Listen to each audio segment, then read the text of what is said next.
Hello and welcome to this week's episode of the Splat Grind, because the Splat Grind stops for no one, not even two grillers targeting me at once. Today I'm going to tell you my Splatoon 3 highlights from the past week. May 5th at 7 p.m. Ladies, gentlemen, other abominations, the Splatfest has begun, and Wisdom, being the blue team, will blind everyone with their ink and win. We'll also win because we're skilled. While the mini splatling is fun, I'm going to use the Splatfest to grind up the ink brush. Battle 1, Wahoo World against Team Courage. This was a good battle for us. Sugarcat and CRT both had forged Splattershot Pros, so they supplied the Booyah Bombs. The only person who splatted me was Luby, the NZAP 89. Like, what do they have against me? I'm just a simple ink brush main. I got my revenge at the end after they had already launched their Super Chump. We won by 22% and I got 1,214 points. Battle 2, Wahoo World against Team Power, and it was 10 times already? Sugarcat left, but they were replaced with Apollo, the sloshing machine, so we still had double Booyah Bombs. I should have known that one savage brute on power would be on our base in 10 seconds, but I have the wisdom to know that they're not my problem. My main is a wet rag, and there's a ton of viable turf on their side.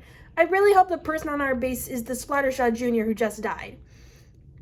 This was a fair battle, by which I mean we were on each other's bases fairly often. I turned back to home base in the last 10 seconds. I realized they had covered our base. Where was I? I was like, we lost, didn't we? And then we saw the overhead and it was like, oh wait, we won! We won by 8% and I got 1,291 points. Battle 3, Mincemeat Metalworks against Team Courage. I got my first killer whale in 15 seconds, but Mankisser, the Aerospray RG, got their first Booyah Bomb in 15 seconds. Classic Aerospray play. The first minute went great. We had them pinned on their base, but then we fell off. Maybe it's because they had an ink brush and a Splattershot Nova, making for a constant slew of killer whales. I'm pretty sure they used theirs at the same time at the end. We managed to get some ink in the center. The margin's probably going to be like 16. What do you mean we lost by 38%? I also got 994 points, which is incredibly disrespectful. I can't believe I lost to a guy named Mankisser. They got 5 Booyah Bombs, but Apollo and CRT had 4 total. I hate Aerosprays when they're not me. So far, though, I'm feeling good about this Splatfest. Call me up when it turns into a repeat of milk chocolate. May 6th at 7 a.m. My hands are still shaking. Let's see if I can type this. Battle 1, Brine Water Springs against Team Power. Our team has an E-leader. As long as the other team doesn't have one, we'll be fine. Oh look, they have 3 variations of splatter shots and an end zap. The beginning went smoothly. The rest of my team is taking out the opponents while I'm zipping around surviving. Seriously, I went a minute and a half without getting splatted, which ain't that bad. I think it was when I died the first time that the enemy team started charging our base, and then I really had to survive. However, we were able to break through and win by 13%, and I got 1,133 points and 4 splats to 3 times splatted. As it turns out, the E-leader did close to nothing. It was the Splatana Viper carrying on splats. Battle 2, Mahi Mahi Resort against Team Power. This battle started out amazingly. We had the whole center covered. Twice I went to enemy base looking for turf, and twice I got splatted. It was when Ethersea got to our base in 3 clever jumps that things started going downhill. They got both of those flanks that show up when the water level drops. We tried to make a comeback, but we still lost by 8%, and let's not talk about my splat count. Battle 3, Mahi Mahi Resort against Team Courage. Mr. Advisor, the E-leader, switched to the Blobber. They must have decided it wasn't working. And Clover, the custom Splattershot Jr., was replaced by Mazzle, the Tri-Slosher Nouveau. Again, it started out great. We had the whole center. Then Mazzle dropped a Tacticooler, and I just had to go back for it, surviving an absurd amount of enemy fire to get there. Then I activated my killer whale, splatted 2 people with it, splatted a third by slapping, and then got splatted myself, and got the instant Tacticooler respawn. So I could keep chugging. I forgot to mention they had an Aerospray RG and a forged Splattershot Pro, so we also had to survive 6 Booyah Bombs, 2 of them right next to each other. This time we lost by 6%, and I got 8 splats to 5 times splatted. I think I'm just going to pick the easy option and blame Mahi Mahi. May 6th at 10 a.m. Now I'm just convinced this game hates me. Let me list the ways it has punished me.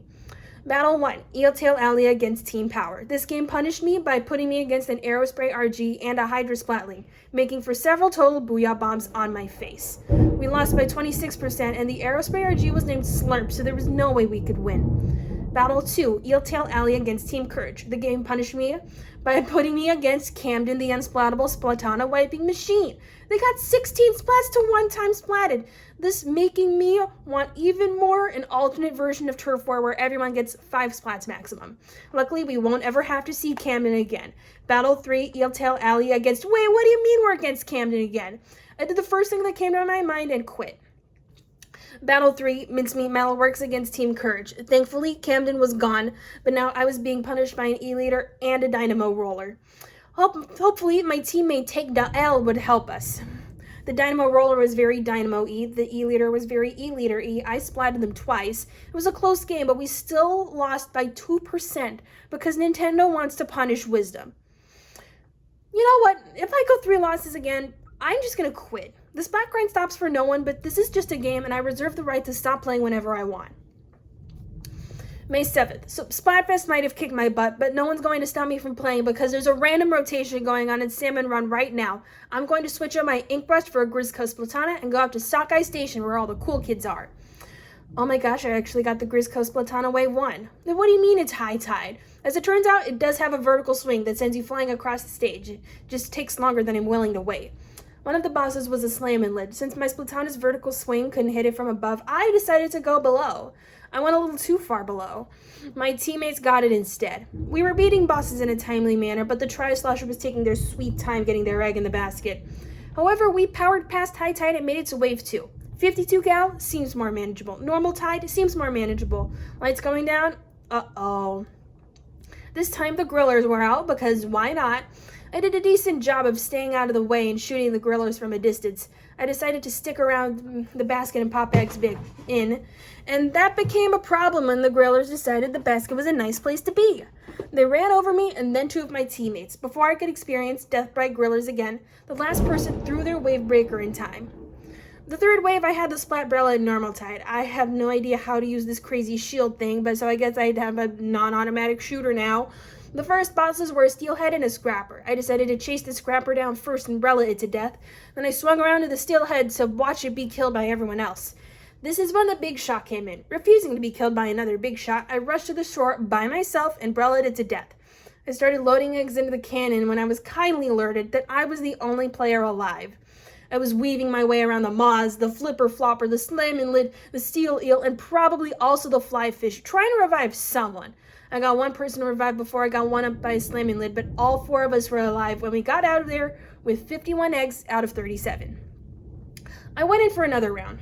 The first wave, I had the jet squelcher at high tide. This wave also started with a steelhead that everyone else killed before I could, and I have the range to get it from a safe distance. However, I also had the range to kill a fish stick from the top of the tower, which makes up for it. The second wave, I had the rapid blaster on normal tide. The lights were going down. There's no way I get grillers twice, right? The game said no and gave me glowflies. I tried to do that one strategy where you get on the wall and the salmonids just die, but I fell off the wall and I got bonked by a chum. I had to be revived by inkjet exhaust. I was at my best when I didn't have the glowflies on me and could blast salmonids from the side, or when I didn't have glowflies on me and could run next to the basket, or when I didn't have glowflies on me in general. Otherwise, all I could think to do was back away slowly and die. We made it out alive, so I guess the strategy is just live. The 3rd wave, I had the Grizzco Splatana in normal tide. I began to wonder how many vertical slashes it would take to launch yourself to the water if you went in a straight line. But that wasn't important because this Drizzler is out here taunting me. Before I could beat them, though, I saw a lot of this ways in the corner. Apparently, a big shot had showed up, and as the Grizzco Splatana, I had the damage to beat it right now. It was 1 hit away when it disappeared into the water, and I had to wait until it came back to sucker punch it. Then I was bonked by chums, and I had to decided to ignore the eggs and make my way towards everyone else was to get revived. I got revived, but there was a fish stick right freaking there. I trudged toward the basket with the egg I had. In fact, we were all trudging around. Nevertheless, we survived with 46 eggs out of 37. I also got my Star Trek shirt. It has swim speed up. Too bad I can't use it when until the Splatfest is over. May 8th. I kind of knew Team Power was going to win based on conch shells in the halftime report, but did Team Wisdom have to get second in everything? We got snubbed. Anyway, now that Splatfest was over, I could finally wear my Star Trek shirt. I've got my colander of truth, and what's the worst that could happen? The first battle was on Inkblot Art Academy. It started out a little bit annoying because my teammates kept getting the parts I was going to cover. But then I saw the enemy's Octo brush in our base in 15 seconds, and I knew it was going to be one of those battles. My first response was to killer whale and run. I don't think they died. After that, I was having the time of my life, covering everything in sight, occasionally making forays into enemy territory, killing people directly in front of me because apparently they're blind. 1 minute left, I turn around, the enemy team is still on our base. I had to focus on home base cleaning duty. Manta Spray the Octobrush was dispatched. I spawn camped the Reflex, but it wasn't like they were much of a threat anyway. Only 3 Tenta missiles. I also ambushed Manta Spray before the battle was over. We were able to salvage the situation just enough to win by 3%, and I got 1,303 points and 8 splats to 2 times splatted. Manta Spray only got 4 splats too, so maybe you should learn to walk the walk before you talk the talk. I quit the lobby to redeem another food ticket, and I went back into Inkblot Art Academy. We had a ZNF Charger on our team. Hopefully they're good. I was once again beat to covering home base by my teammates. Other than that, the battle started out swimmingly. We really had them where we wanted them, except for Slugo, the Kraken Roller, who caught me by surprise at least twice. I escaped them once, but then they turned into a Kraken and I just swam out of there. At the end, they started raiding our base. I traded with a couple of people. You know how it is. We ultimately lost by 16%. And I got 1,166 points and 7 splats to 5 times splatted. Let me just say, if I'm getting number 1 overall splatter, there's something wrong with my team. The third battle was on Undertow Spillway. Curb, the Tentatech splatter shot from the other team in the last battle, was now on my side. They were the top turfinker and the bottom splatter, so it was a win-lose. Most of the battle was spent avoiding people. Normally, when someone starts firing at me, I run away, and then I fire it, then they fire at me, and I keep running, and then I run out of ink, and then I die. This time, someone started firing at me, and I ran away, and they fired at me, and I kept running, and they kept firing at me, and I turned a corner, and they kept firing at me, and I reached a wall, and I turned around, and I splatted them. Their fault for using the splatter shot Nova. I made it a minute without getting splatted. After that 1 minute, it went downhill. They were on our base, and may I quote what I said earlier with, then I run out of ink, then I die. That happened multiple times. Despite evading the shots of Toyota, the splatter shot Nova, we still lost by 26%. The other team had 2 undercover Brellas. I can't believe we lost to 2 undercover Brellas. I also changed my legwear to pants. I feel like the Star Trek shirt goes better with pants. May 9th, the salmons are running. We have to catch them, with the L3 nozzle nose on spawning grounds. Anyway, the first wave I had the ends up on high tide. Then the place got dark. I was hoping it would be something decent and manageable, so of course it's grillers. Surviving at the beginning was easy enough. Shoot the griller, put the eggs in. Why do we only have 4 eggs in? Why is the quota 14? Since when is the quota 14? How is the quota 14? As the wave progressed, though, it got harder to get a good vantage point to shoot the grillers from, mainly because they were too close. That's when I noticed that both of the grillers are locking onto me. All I can do is run around in circles going, you'll never get me here, you'll never get me here, you'll never get me here, until my teammates eventually took them down. We made it out with double our quota, but worst griller wave ever. The second wave, I had the nozzle nose on normal tide. The first boss was a scrapper, easy kill. Second, turn around, see a second scrapper, easy kill. That's when I saw a big shot come in partially damaged. I went out to the shore like a fool and splatted the big shot while a bunch of chums tried to kill me. I survived the chums, but not the water. Then I was revived and I focused on getting those eggs to the basket. We had made our quota, sure, but let's see how many bosses we didn't get to beating. 3 steelheads, 2 fly fish, and 1 fish stick. Before long, I was the only one up. We only had 10 seconds. If I just backed away slowly until time ran out, we'd be fine. It did not work. We were wiped out with 15 eggs out of 15 and 4 seconds left. I didn't realize until I checked my stats on Spotnet that I had the wave breaker. Let's go in again. It can't be that bad. The first wave, I had the nozzle nose on low tide. The first boss was a big shot. I tried going out by myself, but I got cohawked by a cohawk. By the time I was revived, though, the other team was there killing that thing. We didn't have much time to celebrate, though, because a second big shot was coming in. It did not last long. We got all those eggs in the cannon. When I noticed that none of those eggs were getting in the basket, I returned the basket to get on egg collection duty, except there was a steelhead on basket bombing duty. I just had to survive until my teammates beat it. Once it was gone, I turned and saw, are you serious? Big shot number 3. Not to mention the stinger that was trying to kill me specifically. We beat the wave, and Julian, where are you going? We all super jumped back to the center for wave 2. I had the ends up on normal tide and the lights were going down. I was just hoping it was be something decent and manageable, and it was Goldie seeking. I was going out to the corner because there's no way Goldie's going to be right in front of us, right? That's when I hear the rest of the team had found Goldie without me. We chased it down across the grounds. When I reached the basket, however, I noticed that no one was on egg duty. I got some of the dropped eggs into the basket and saw that Goldie was gone. Time to get searching again. It was in the first gusher I checked. We got more eggs out of it, but I let it slip out of my grasp. However, I was able to see which gusher it disappeared into and found it right away. I chased it down and watched it dive into a different gusher. I shot that gusher first. It was not there. Having 5 seconds and no idea what to do, I threw the egg I had on me in the basket. The third wave, I had the Rapid Blaster Pro on high tide. The first boss was a slam and lid and then a second slam and lid overlapping with it. I wanted to see if I could get one to crush the other, but we killed one before we could figure that out. The wave was a constant increase of the number of bosses attacking us at once. We were so busy with everything that we hardly bothered with the flyfish raining missiles on us. I was wondering, why hasn't anyone dealt with that thing? How is it firing so much? Are we ignoring 2 flyfish? We made it with 1 person alive and 62 eggs out of 40. I got a new Star Trek shirt with special power-up and quick respawn. Time to boldly go where no squid has gone before.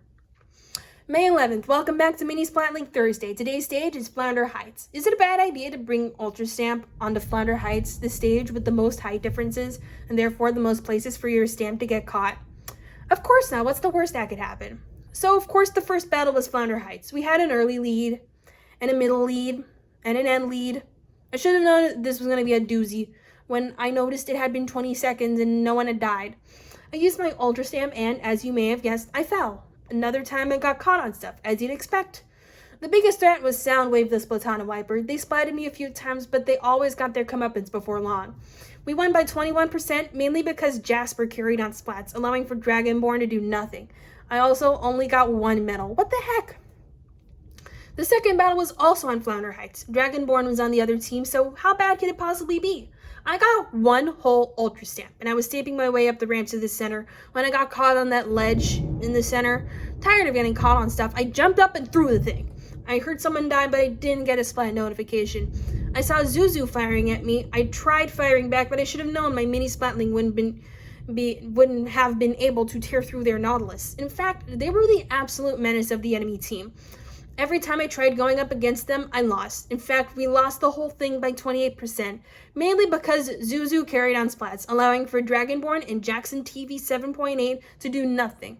However, I did get 3 medals this time, which is an improvement. I quit the lobby and went back in. The third battle was on Mahi Mahi Resort with all new people. The other team had It's Me Mary, who also had a mini Splatling. So I had to prove I was the superior mini Splatling. It started off well enough. I charged on an enemy base with my Ultra Stamp and fell into the water. It's when I respawned that I saw It's Me, Mary, and Snow Dandy the Flingser Roller on our base terrorizing us with the Ultra Stamp Tenta Missile combination. I knew that before I could leave home base, they needed to go. I stealthily splatted Snow Dandy, and my teammate got It's Me, Mary. Then we could move to the center and keep tearing it up, except that stupid little danger icon wouldn't go away no matter how hard I tried. That's when I checked the map to see pink all over our base. I respawned and helped cover it up. Then we returned to the center to see what we could do. The overhead looked like it was the difference of 1 splat bomb, so of course we lost by 10%. So never trust the overhead. I got 909 points, which is way better than the last 2 battles, and better than It's Me Mary, which is what matters. I'm going to be real with you. I'm not sure if I'm going to be able to play on Friday because that's when my parents are coming to town. This is the end of the podcast. Thank you for listening to the Splat Grind. Be sure to come back next week for more Splatoon craziness.